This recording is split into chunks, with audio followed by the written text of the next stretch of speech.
Well, good evening, everybody. Thank you very much for coming. And I haven't done a presentation for some time, which you'll soon realise that, and probably leave early. So anyway, this just to tell you what I'm very old, as you can see, and I haven't driven rally cars for a long time, thank God. And I work for the Institute of Advanced Motoring, and the Institute of Advanced Motoring is a charity that tries to teach people to drive more safely, and it's very good. And that was a thing we did at Silverstone, and one of the guys from Afghanistan was there with no legs and drove bloody well without legs, believe it or not.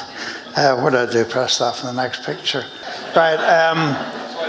Oh yeah, sorry. When I do the IAM lectures, and that's going around the country to their departments, and some of them is a bit like arriving at Dad's army shed. But anyway, we do the thing on the drink and driving. I'm not going to go into that boring because I love a good drink. And so I don't drive very much. Anyway, it's quite interesting with between spirits and beers and what have you, but I won't go into that now, it's boring. Just police-wise, now the police are in the news. Chief Police Lady has just resigned. And my wife was High Sheriff, and I grew up with Sarah Thornton. And Sarah's moved to the Met. I wonder if she'll get the top job or not, but she's a good, nice lady. And my son, William's in the police, and a couple of my grandchildren, and he used to come up and down the road with his siren on, blue light going, even when it wasn't necessary. But anyways, we did a great thing. I was on the board of Silverstone for a while, Silverstone, the British Racing Drivers Club, and I did something which I thought was good because I thought the image of the BRDC is not always good. I think a lot of people think that young racing drivers waste a lot of money, drive badly, and waste champagne. And so what I did, I got the IAM involved with the better drivers we have, the prize winners. And they all became members of the IAM and passed the test, which was great for the IAM and great for them because they'd never heard of the IAM before. And it's a wonderful charity, and if we can get people to drive before 17 and learn about car control, we can save a lot of lives, I think.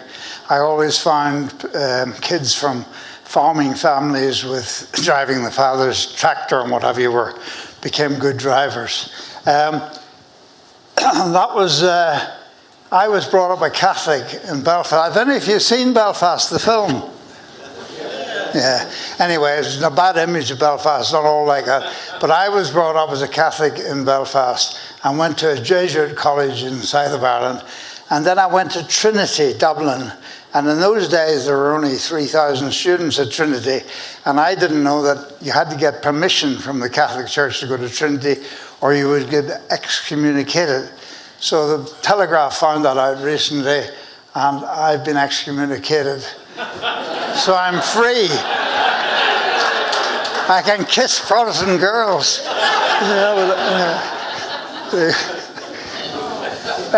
That's the Hopkirk family in Belfast. Slightly better part of Belfast than was shown in the film. That's me on the left-hand side, 5 of us. Then I got married in London to my lovely Jenny, who I'm still married to after 55 years, on my right. And that's Andrew Hedges, my co-driver, who I did Le Mans with. He came over from Dublin and brought that bloody thing and put it around my ankle, which I had to go to a filing shop to get it off. Sorry, that was... my wife became High Sheriff of Buckinghamshire, which I'm very pleased about. She enjoyed. And if anybody thinks that job gets paid, it doesn't get paid. It costs you a fortune. And then if you're Catholic thinking, you breed like that, that's the family. Because we don't allow birth control. Then my first car was a Harding that was given to me when I lived in White House outside Belfast, and that's me with it. It was a two-seater bath chair, really, with a motorcycle Jap engine in the back, driving one wheel, and the brakes only worked on the back. So it taught you quite a lot about skid control. And that's Ross Braun there. We started to rebuild it at a charity I worked with called Skids in High Wycombe, and that's it finished. And it's now in the Gaydon Museum, and it's nice because if you start driving at 9 years of age, you do get an idea about it, and it was great fun. That guy in the middle is quite controversial. I was president of the BRDC and allowed to take that picture with him. Patrick and I both passed our advanced test with distinction. That's my son Patrick, with the IAM, and I'm very proud of that. But I mean, as you get older, driving is bloody awful. Night time I don't like. This is when we did our thing at Silverstone, we tried to show the BBC what good drivers can do. They are some of the best young British talents behind the wheel. As you can see, they know how to throw a car around. All right, they're not always perfect. So today we've got an auto test this morning, and it's about car control, showing the ability to transfer weight across the axles of the car. And for us racing drivers, it's a bit of a competition between lap times. So, you know, it's a great fun little experience, and can't wait to get out there and just see what we can do. And it was impressive. Toby's from St Neots and is one of the BRDC's rising stars, like these guys too. Now, Silverstone's got a 3.6 mile Grand Prix circuit, but clearly these young racing drivers have to go on the open road like you and I. And that's why they're here today, to try and pass their advanced driving test. And also send some important reminders to everybody out there that you can drive fast on the racetracks, but on the open road is about being safe. The spotlight of fame. The fame of a man like Paddy Hopkirk, who's driven a Mini faultlessly to Monte Carlo on the long, twisty, slithery hills that rally drivers meet each year. And that's where this man comes in, one of the best rally drivers Britain has ever produced, Paddy Hopkirk, now the president of the BRDC and an ambassador of a road safety charity. He wanted to bring the two together so the hotshots could be safe on the highways. Particularly with our young racing drivers, up and coming rising stars, sometimes the image isn't good, that they maybe cause accidents and what have you.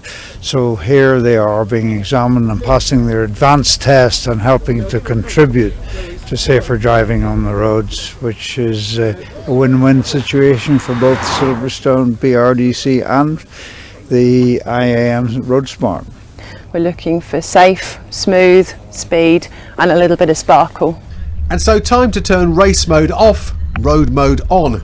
Joe's an instructor, and Jordan, who lives in the village of Silverstone, is preparing for his advanced driving test. So again, straight on, planning ahead for the roundabout, preparing to stop, looking to go. The ever-changing landscape of the road can catch people out, no matter who you are, Joe Public or racing driver. So now I feel a lot more forward thinking, reading certain situations a lot better. So yeah, for sure, improved my awareness of driving, feel a lot safer, definitely. All in all, a good couple of days' work for these fast guys, and I'm pleased to report that every one of them passed their advanced driving test with flying colours. Jonathan Park, BBC Look East.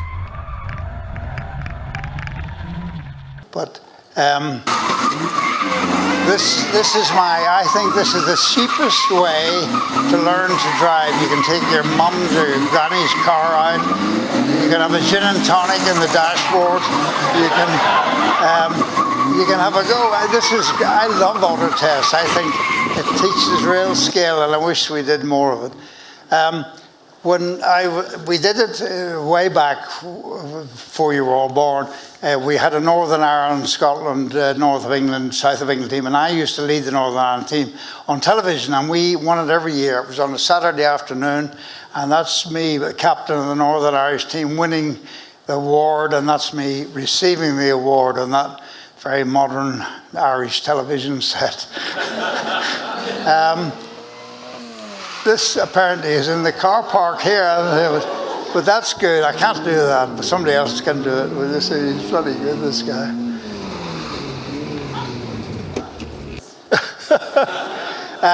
Just the interesting thing, I've been asked at the moment to write it, and I think I learned a lot about skid control from motorbike and cycle. I bought a motorbike when I was young, as you can say, and my father said, you're going to fall off that. So he made me put a sidecar on it. And a motorbike and sidecar, I mean, it's a bit of an old nanny's thing, but it's great because you can steer it with the accelerator. You can make it go right with the front brake. It's so many different things that make it go in different directions. Fantastic on a slippery road, I promise you. And then I had an Austin 7. And then that's Mary Berry, who you all know, and she lived near us. And I took her up Cop Hill time in my Harding. And then Jenny and I were asked to do a thing for the Sunday Mirror. We did it for a year and a half on driving, and we did this drawings every week on how to drive properly. And we've put it into a book form now. It's quite fun to me. Funnily enough, the Mirror had lost all the drawings, and the artists had lost the drawings. So I said, oh, forget it. And then Jenny found an envelope one day with them all in it, but we've done it. Going back to rallying, went back with my lovely friend Alec Poole, and that was winning the Pirelli Marathon Rally to Italy. And I'm just going to show you on the left is Sterling Moss. Per Sterling's no longer with us, and Ron Gammon's on the right. And we won the rally in 6EMO, which has also just won the RAC Rally 2 years ago. It's my car, one of my antique cars. Well, just let me show you this film because you haven't seen it. In 2011, BMW had bought Mini, as you know, and they decided to go back into rallying with David Richards of Prodrive, and they made this video. And this is very German, this video, but they've got some shots in it that I'd never seen before, so please bear with it. Rano Alton and I made it. 2011, but then the whole thing fell over because David Richards went to Munich and asked for another 50 million or something, and they told him to go away. So anyway.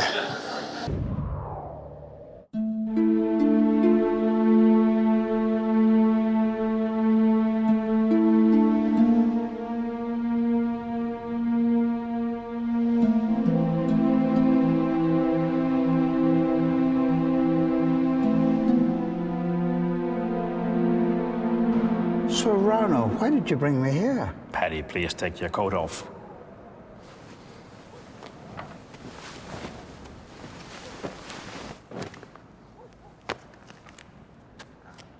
You thought I would let you forget.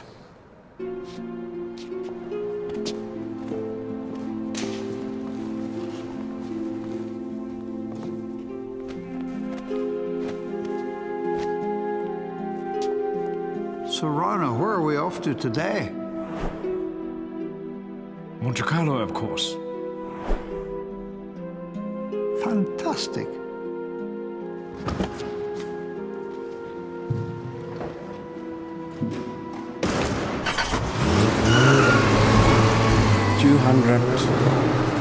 Yes, that's it. Keep your mind on the road now. I like rockets.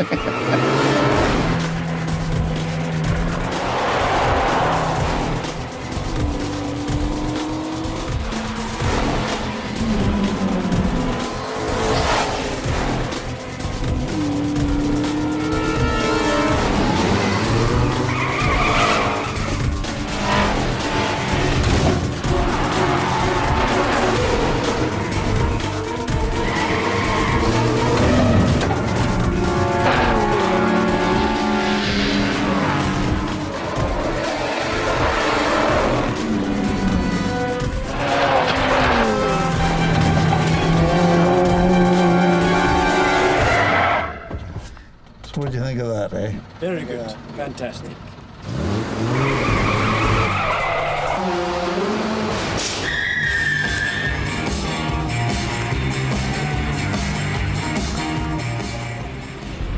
That was the new car that David Richards had prepared, and we drove it through the screen. And anyway, it all fell over because I said he went over to ask for more money, and BMW pulled the rug on it. So it never went back into rallying in its modern form.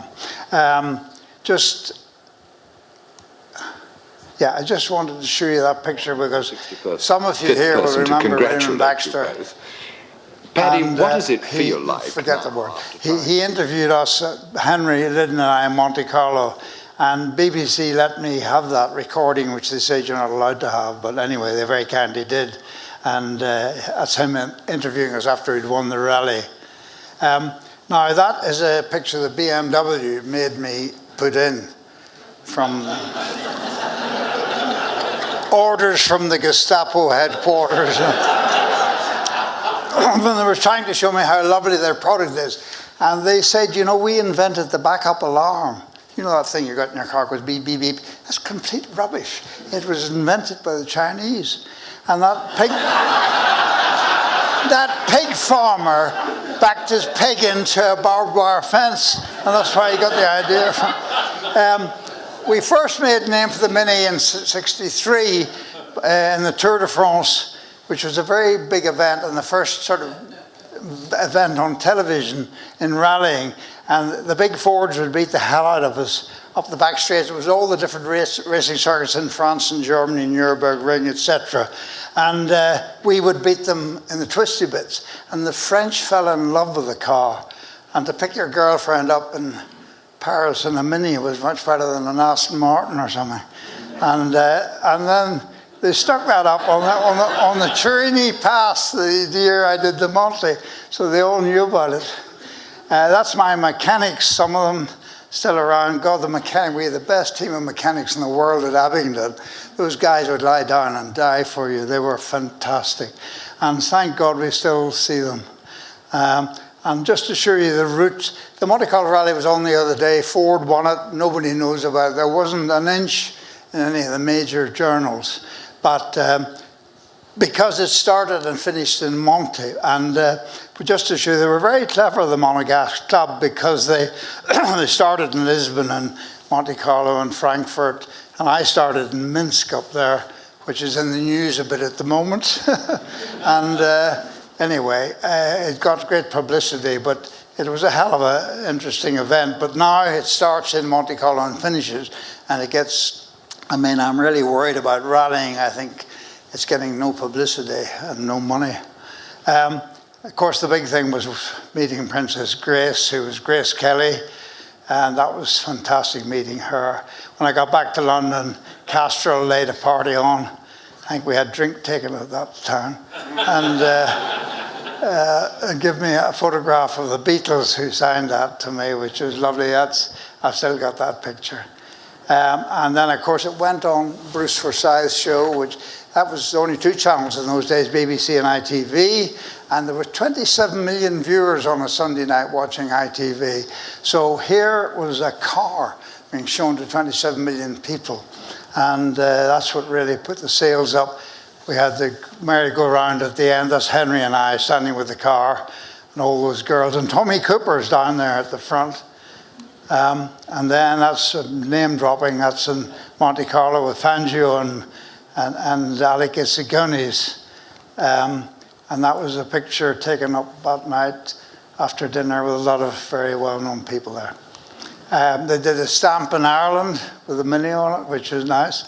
Andrew and I won the motor trophy at Le Mans.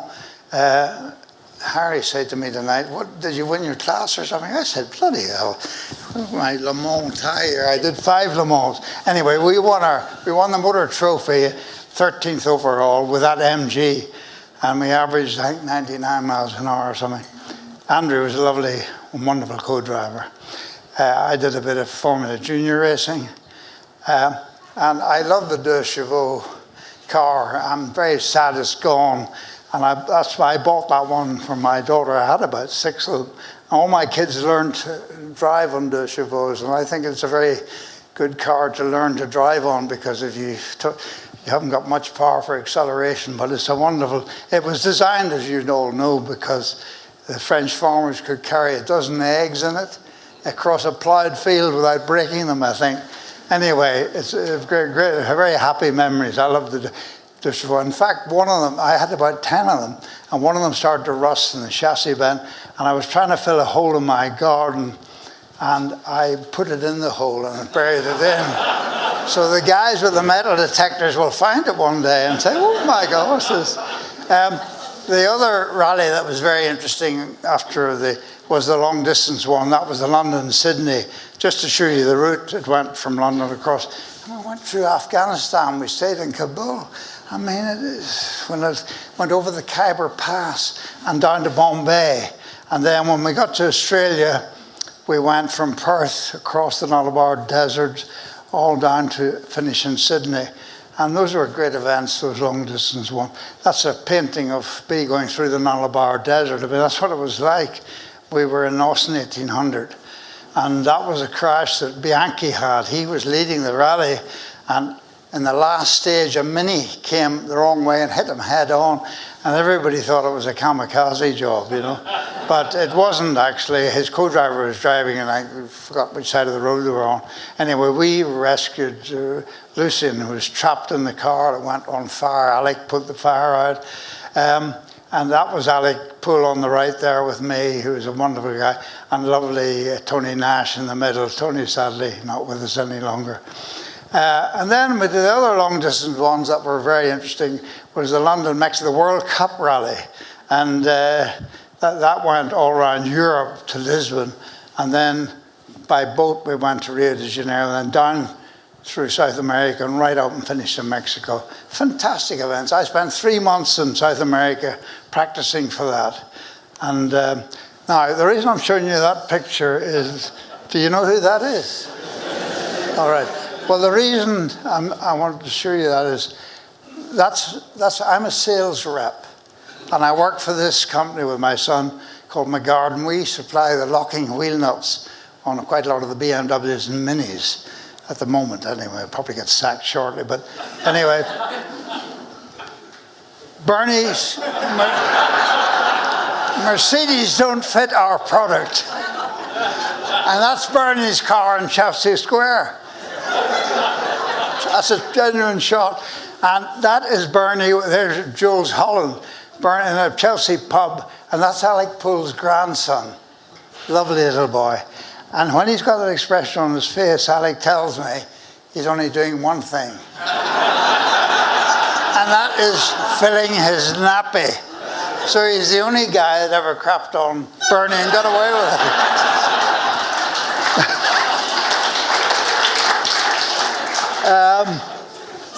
Is this going out live? Are we breaking the rule?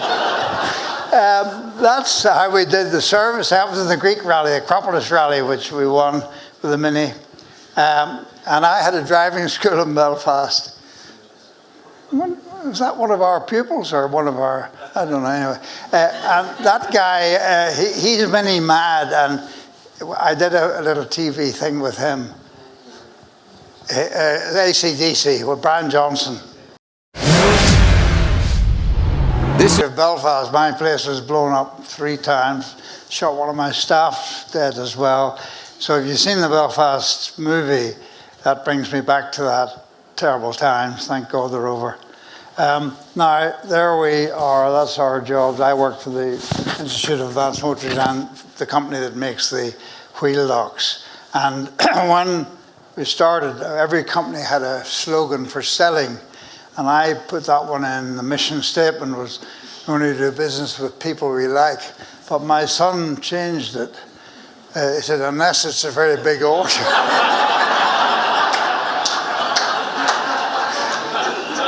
If you haven't done one of those, do it. It's good fun, that. 12,000 feet over Oxford somewhere. I'm sorry, those pictures. Yes, yeah, that's the one on the left. Is the first time the Cup has been reunited with the car since we won the Monte, and there it was in the museum, so that picture is quite unique. This is Goodwood. Henry Hope Frost did the commentary on this, and then was sadly killed on a motorbike on the way back from Goodwood.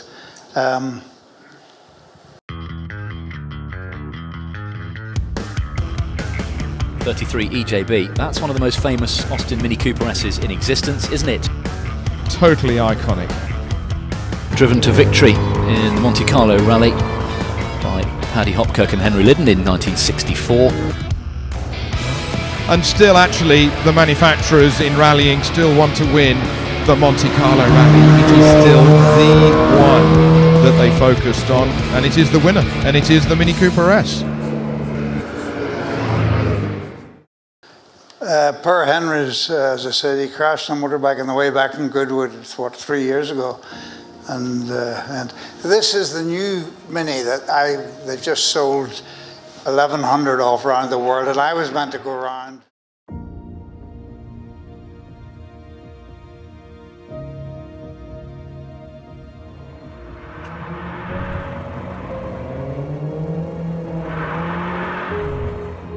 Everybody wants to win the Monte Carlo Rally. It was a very glamorous event. When I joined BMC, the Mini came along and surprised the world.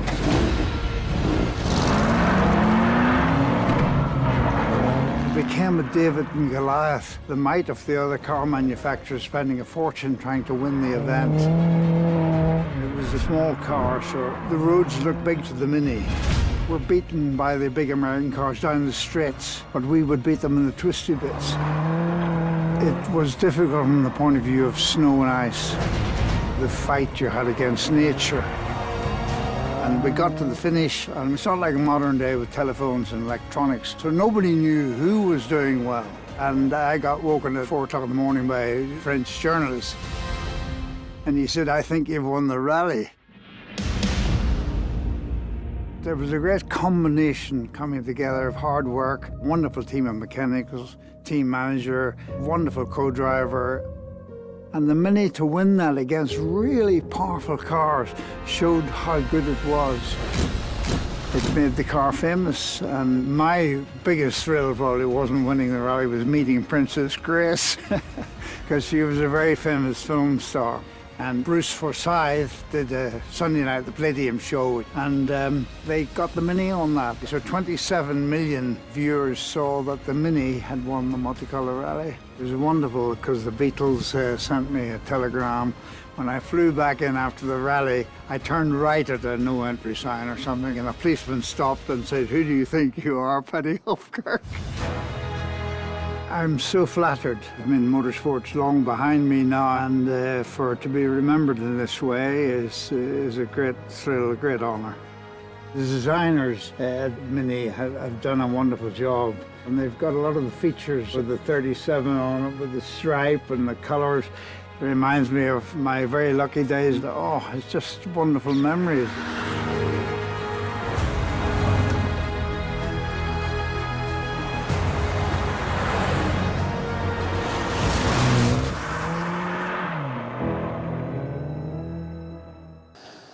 Thank you.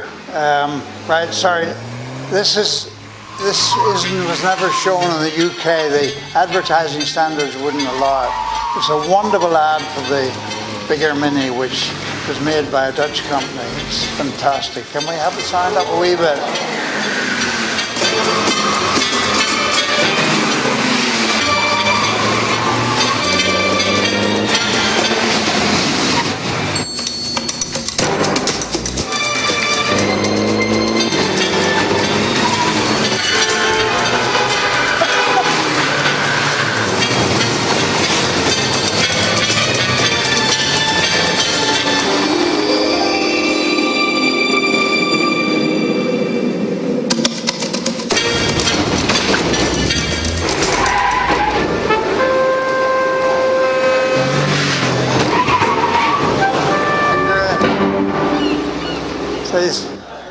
They said it would encourage dangerous driving. So what the hell's all that about? Yeah. Yes. I love Uber drivers. I became an Uber driver. It was great fun. I've forgotten. Oh yeah, this is a commercial they made pretending it was John, Ali Casagonis and John Cooper.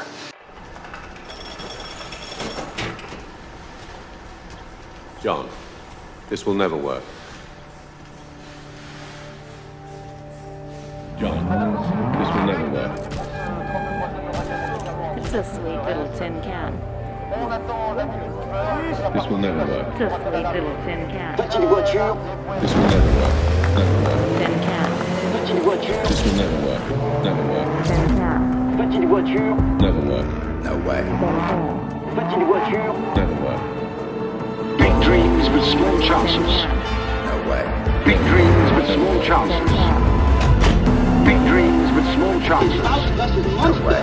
Small chances. I mean, the Mini has no chance to win. be defeated. It's impossible! The West will be defeated. What's happening here? I can't believe it. Impossible! Oh, the Mini slips into the lion's den. Small chances. Tin can. Small chance will be defeated. Big dreams with small chances. This will never work. This will never work. It will never work. This will never work.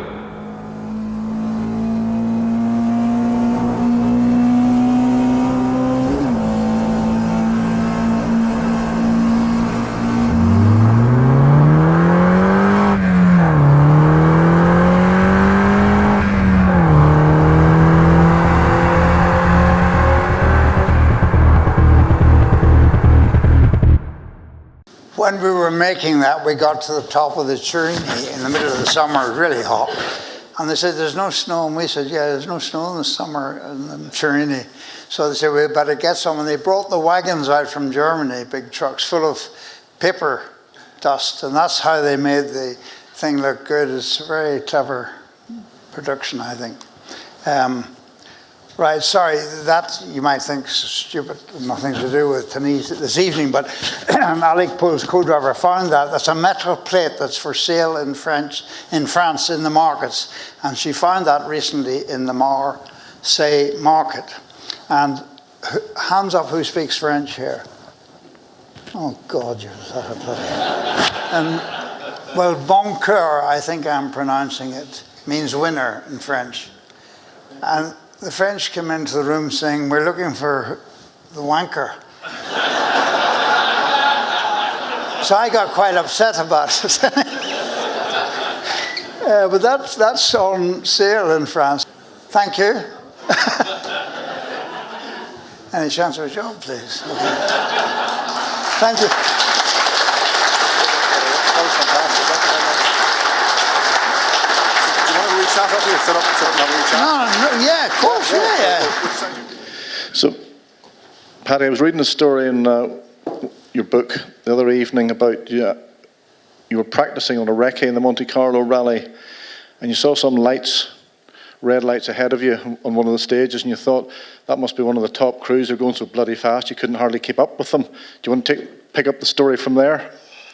Yes, yeah, well, it's absolutely true. We're up and down the Chamrus hill climb outside Grenoble, and I was with Ron Crellin, my co-driver, and we were really fed up. Been very snowy and all day and cold, and we got the notes right, and suddenly we saw these lights, and we put our foot down and said, it'll be the Germans, and we'll have a few drinks tonight. And anyway, we couldn't catch this bloody car. And it was a 2CV, in fact, but it was rolling like hell. And when we got past it, there was two nuns in there. They'd come down from being up seeing the priest at the top of the mountain, you know. So you didn't persuade them to enter the rally then? So I'm just, obviously, if you search against Paddy Hopkirk on Google Images, it comes up thousands of red Minis for obvious reasons, but of course you did lots of driving that wasn't in Minis. I'm just going to take you baback to 1955. I got this out of your book, and I was fascinated by this because it's a TR2, yeah, 1955, your own car, and PRI 2222. This is you racing at Kirkeston, the only race circuit in Northern Ireland, and then this is you also PRI 222 rallying the same car. I mean, these days obviously cars are so specialised, but there you could race it on a race circuit one weekend and rally it the next weekend. Well, I think, yeah, well, that was Kirkeston, but I actually had that car when I was in Dublin. And we used to, Dublin, on a Saturday afternoon, where the university organised little trials, and you went out to crossroads in the middle of the Wicklow Mountains. They put down some chalk, put up a couple of pylons, guy stood with a stopwatch, and you did the auto test as quickly as you could, and he who had the least fastest time at the end of the day was the winner, and then we all got totally pissed in the pub and went home. So no, that was from those days wonderful, yeah. And again, going away from the Minis, of course, a very important stage of your career was the Sunbeam Rapier. In fact, you won the Circuit of Ireland rally in one of those. Times, yes, and won the Alpine rally in that as well. Yeah, no, the Rapier. Well, we had a very good team manager, Norman Garrett, And with a wonderful team of mechanics, you know, it's not just the guy behind the wheel, it's always the entourage of the people behind. With BMC, it was the same. We had a wonderful team of mechanics that would do anything for you. And Roots Group was great. In fact, I went to the Roots Group Museum the other day, which is up near Banbury, and they've got all the stuff there. It's really interesting, and I was very honoured to be there. And there is a Lord Roots who apparently lives in the Isle of Wight and still around.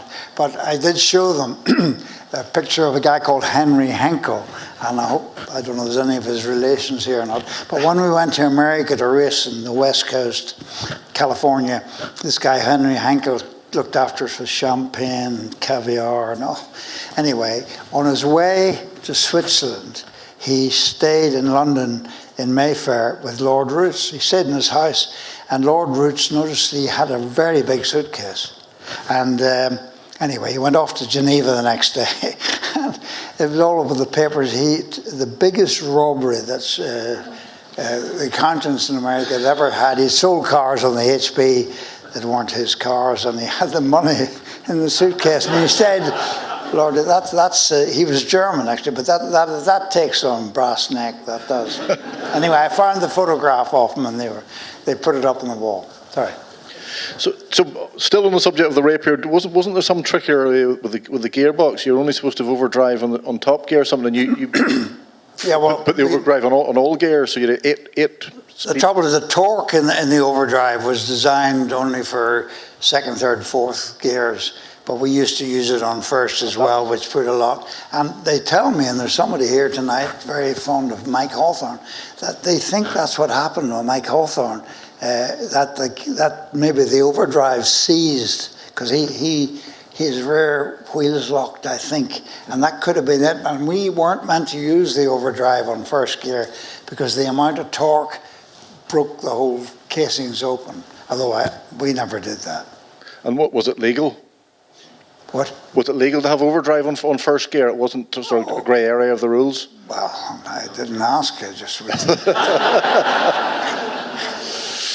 So yeah, we've seen a lot of this car. I just put up that picture, the famous Michael Turner painting of it. All right. Obviously, there's lots and lots of photographs and film of that famous occasion. You mentioned earlier on that you did Le Mans. Was that the same race that you had on your own presentation as well?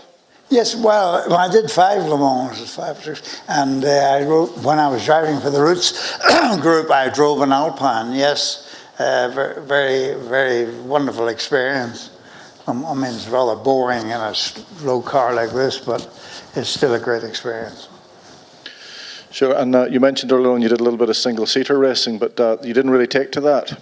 Well, I did quite well at the start, and then I find that the first band, I remember Ken Terrell was there and all the famous drivers were there, and I found these wheels up alongside my cockpit, which I didn't like as much. I'd like big saloon cars.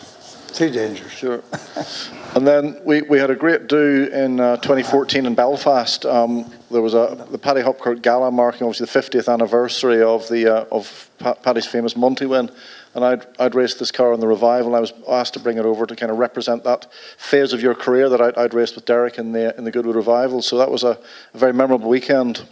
And it was raised 50 grand for the integrated education in Northern Ireland, which is all denomination schools, which is really wonderful to cure the religious arguments long term there.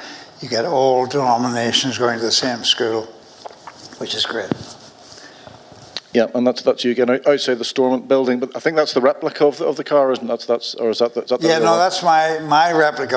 That was built in Northern Ireland, and the captain of the lifeboat, captain, what do you call the guys in charge of the lifeboat, he built it in Dunnet, and he built it from way back when the original car was built, and it's a perfect, almost perfect replica.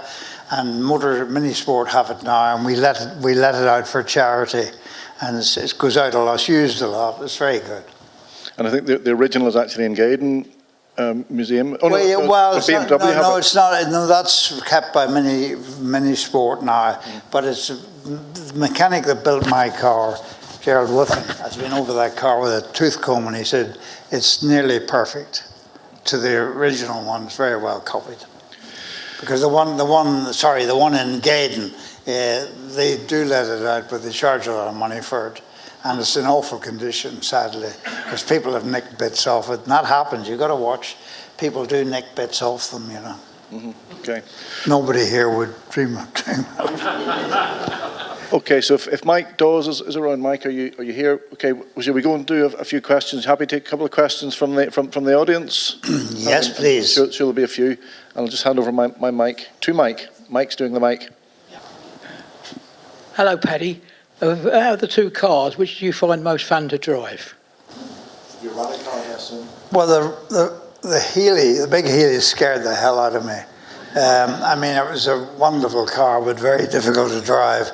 The Mini was the easiest to drive, but again, a lot to do with the backup. The mechanics, the manager, the car didn't matter so much. It was the team effort and what to do and how you, I mean, the tactics of winning events wasn't just all driving. Co-driver, very important too. I had wonderful co-drivers, wonderful friendships I built, thank goodness. Sorry, does that answer it?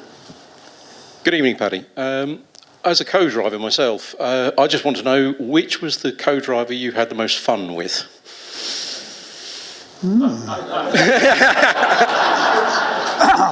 All right, we used to share a bedroom to save expenses.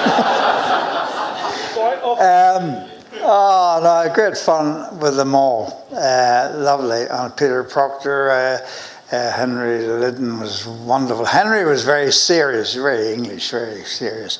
But he's very good. And Ron Crellin and Tony Nash. Oh, it's wonderful. I mean, I had Tony sadly committed suicide, and I hope it was nothing to do with me, but it's awful that. And I had lunch with his ex-wife the other day. I said, no, wonderful friendships I had. And you got, I mean, it was like being married because you were sharing a room to save expenses. You got to know them in the car. You went through reading the wrong notes, and a bit like being married. You had the odd Barney with them, you know. Yeah, done it all. Kitchen. Anyway, no, it's great. I love them all. Yeah, Paddy, were you ever asked to be in the Italian Job? No. If not, would you have liked to have done it? Yeah, we were asked, Timo, Rano and I were all asked to do the trick driving, but we weren't members of the Equity Union, which was the actor union, so we weren't allowed to do it. But there was an approach made to me recently about repeating the Italian Job, but from Minsk to Monte, because Minsk is very much in the news at the moment, in Belarus and all that. And I mean, it was very, very remote, and you know, the Russians had never seen sort of our cars before, and to come there, it was minus 38 or something. I mean, the cars, self-starters wouldn't work because we couldn't get the cars in garages, so we had to tow them. And the Russians were saying, we have self-starters in our Volgas and what have you. And no, it was, and there's a possibility that if the money comes, that they might make another movie about Minsk to Monte. But if, what do you call him, Jimmy Dornan plays my part, he'll be slightly better looking than me. Good evening, Paddy. I'm sure I speak for everybody. We thoroughly enjoyed your talk tonight. I wanted to ask you, you won the Monte Carlo Rally in 1964, and you should have won it in 1966 too, which I think you could tell us a little bit of perhaps of the background of you not actually getting the prize that year. Well, it was the mechanics all told us that it was planned that we wouldn't win it because I think the French thought we were swapping cars, which some people could have done, I suppose, but we didn't. I mean, Stuart Turner was a wonderful team manager, and he didn't do anything like that. We didn't cheat with anything we were going to get caught with anyway. But they took the cars to bits. They counted the teeth on the gear wheels. They weighed the tires, and then of course they found the dipping lights. And I mean, I remember being interviewed by Ludovic Kennedy at 10 o'clock at night, and it wasn't about rallying, it was about France versus English relations almost, and terrified. And I mean, we all came back and did Sunday night at the Palladium again, and if there'd been a Frenchman in sight, he would have been shot. It didn't help international relations, and we weren't cheating, and but they got us on the lights because we were dipping onto fog lights because we had single filament bulbs in those days, so you had to dip onto another light, and that was legal, but apparently not in France. So they got us anyway. But it actually got more publicity for the Mini because the 3 cars were on the Bruce Forsyth show. Hi Paddy, we've got a question from one of our YouTube viewers here. How did the Paddy Hopkirk accessories come about? By accident. Well, I came over to England and met a fellow called John Cracknell who had a shop in Peterborough called Carquip. And he said, why don't you make stuff with your name on it? And I said, fair enough, we'll do that. And we did it, and we made overalls and things. And I've had several businesses. I mean, I actually brought Toyota to Ireland and originally in 1964 when nobody even knew what Toyota was. And I've had several businesses and factories. I don't owe anybody any money, but I've never really made any money because I actually couldn't run a bath. So. But I enjoy my charity work with the IAM, and if we can get young drivers, I've got grandchildren now, if we can get them to drive, because the damn thing, speeding test thing you go on when you've gone too fast and you go to school, and they talk about speed all the time. They don't talk about car control enough. And I would love to see Silverstone teaching 14-year-olds how to control cars like farmers' sons do with the tractors and what have you. That would be that would please me, but I'll never make any money. Paddy, Nigel from the Hawthorne Museum. I was lucky enough to have an interview with Lofty England from Jaguar Cars, only in the last 20 years though, and he did say that Hawthorne's car Overdrive was locked out when they were racing, but of course Mike died racing on the road, as you well know. And they did find the Overdrive in the on position, obviously, when they broke the car up after the accident. This is Hawthorne's car. This is Hawthorne's car. Thank you. They did find the Overdrive was in, but of course, obviously, in the accident, or effectively when he hit the tree, they don't know if it came into the on position then. But your idea is a great possibility. But in fact, out of interest though, Innes Island's wife, who later married Innes, Jean Howarth, I'm not sure if you ever saw her, but she was a model at the time in 58-9. And she said that in all truth, Mike gave up F1 because he was effectively starting to blank out because of his kidney.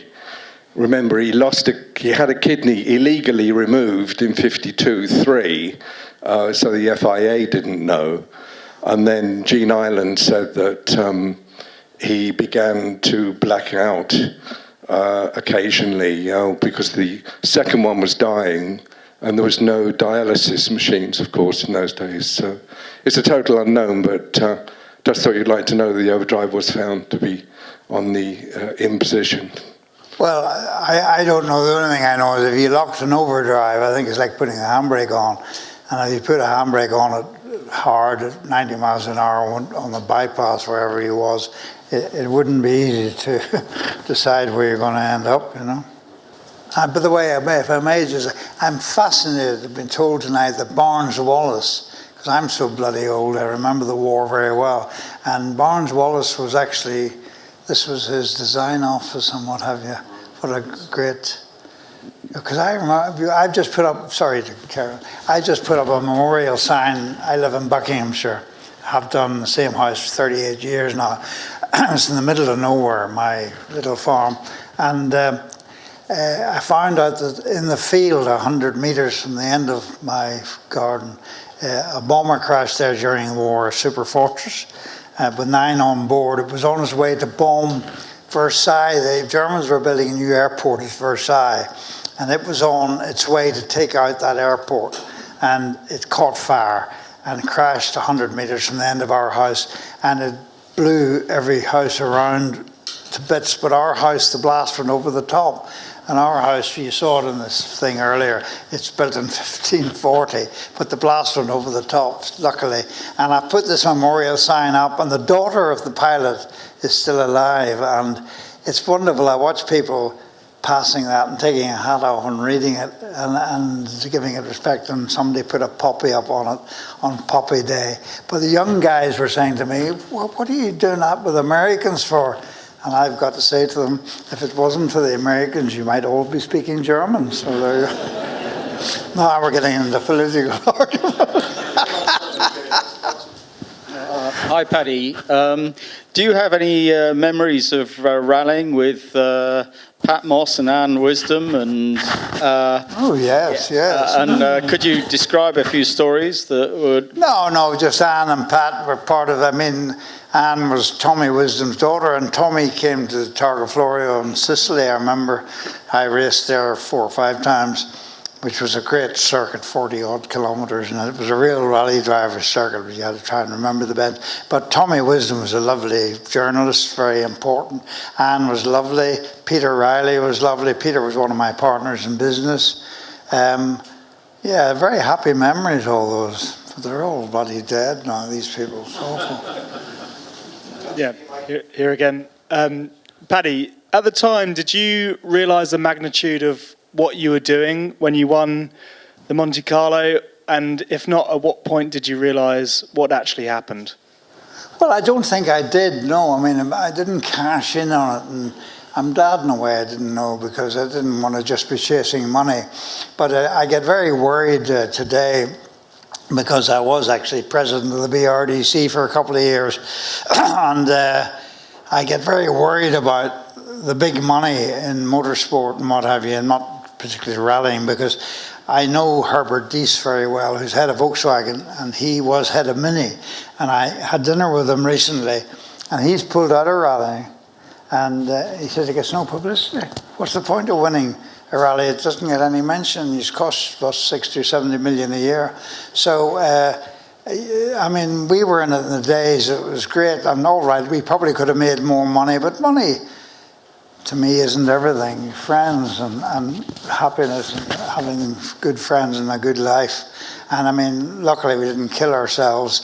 I mean, we had no rule. I went over to Donegal recently. They had a reunion, and they took me to the spot that I turned a Mini over a hump there, lightweight Mini, and I ended up on the roof and spun around and took the roof off because there's no roll bar. And I met this old guy, and he said, I was driving the tractor that pulled you out of the field. And those are wonderful memories. Thank you. Thank you. When you were with BMC, you obviously worked with the legendary Stuart Turner, who then went on to Ford's. What's your best, worst, or most amusing story about Stuart?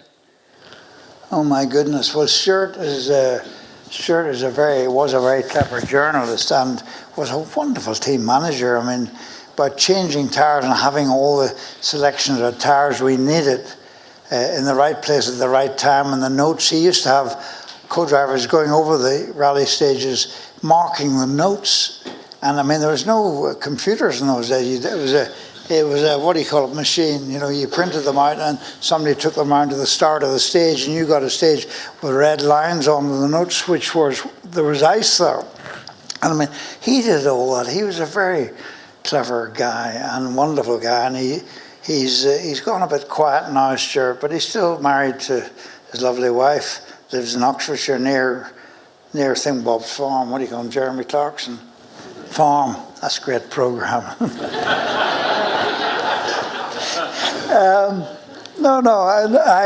Stuart Turner was wonderful, absolutely wonderful. I'm very honoured to have been employed by him and worked under him. And I haven't got a bad thing to say about any of my bosses. I've got a few bad things to say, which I won't, about some of the other drivers and what have you, but it's a very happy times. God, I was lucky, you know. I'm so lucky. Thank you. Paddy, you've sort of mentioned rallying at present and the future. I mean, obviously it doesn't get anything like the publicity that it used to, and we haven't had many British and Irish drivers recently, but of course we do now. We get Elfyn Evans in the Toyota and Craig Breen now driving for Malcolm Wilson in M Sport. Do you think, can you see either of them lifting the title in the next couple of years? Well, Craig Breen's a lovely guy, and we have a thing called the Irish Racing Drivers Club, and we get drunk in RAC Club in London once a year in December. And he's a very nice guy, but he was 5th in the Monte. He's 3rd, I think. Who knows about it? I mean, enthusiasts know about it, watch it on the television, but I mean, I haven't got time to do that, so I'm sorry. I'm not.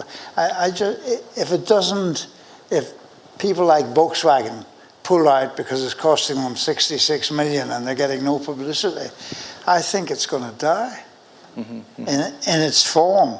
And I think our wonderful driver from Northern Ireland, who got the sort of withdrawn from rally driving, and he had the terribly high-speed accidents. Chris Meek.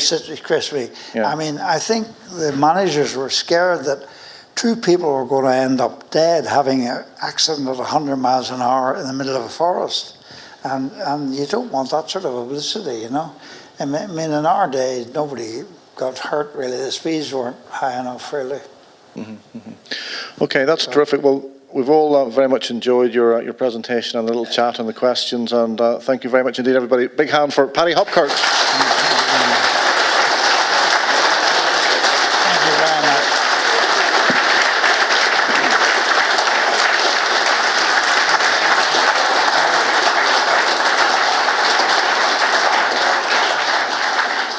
So I know a few people had some books and toys and models and bits and pieces that you wanted Paddy to sign. I think Paddy...